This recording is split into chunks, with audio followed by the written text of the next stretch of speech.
નમસ્કાર, આપ જોઈ રહ્યા છો સ્પાર્ક ટુડે ન્યૂઝ। નવસારીના વાંસદામાં હિન્દુ આદિવાસી બહેન દીકરીઓની સુરક્ષા માટે હિન્દુ સંગઠન મેદાનમાં આવ્યું છે। 95% આદિવાસી વસ્તી ધરાવતા વિસ્તારમાં વિધર્મીઓથી હિન્દુ બહેન દીકરીઓને ભય। લવ જેહાદના ષડયંત્રમાં ફસાવવાના નામે હિન્દુ સંગઠને રેલી કાઢી આવેદનપત્ર આપ્યું। કોલેજ અને સ્કૂલમાં અભ્યાસ કરતી દીકરીઓ તેમજ નોકરી વ્યવસાય કરતી બહેનોને ફોસલાવતા હોવાની ફરિયાદ છે। લારી ફેરિયાનું કામ કરતા પરપ્રાંતીય વિધર્મીઓ વિરુદ્ધ તપાસ માટે હિન્દુ સંગઠને માંગ કરી છે।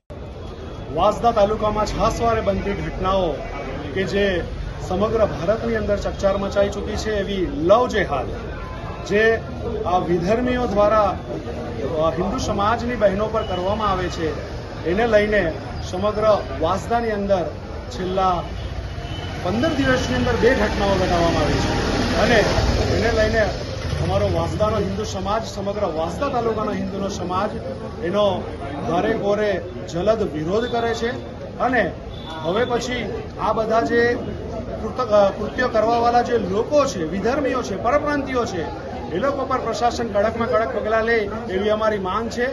સવિશેષ હવે એ પણ કહી દઉં કે હવે આ જે વિધર્મી પરપ્રાંતિયો છે એ લોકોની અંદર એટલી તાકાત વધી ગઈ છે કે તેઓ હવે અમારી 95% વસ્તી ધરાવતી વાંસદા તાલુકાની જનજાતિ સમુદાયની આદિવાસી સમાજની દીકરીઓ પર હવે લવ જેહાદ અપનાવી રહ્યા છે, જે અમારા હિન્દુ સમાજની જ દીકરી છે, જેનો પણ અમે જલદ વિરોધ કરીએ છીએ અને હવે પછી વાંસદાની અંદર જો આવું કોઈ કૃત્ય કરાતું જણાશે તો એનું અમે એકદમ આક્રમક આંદોલન કરીશું।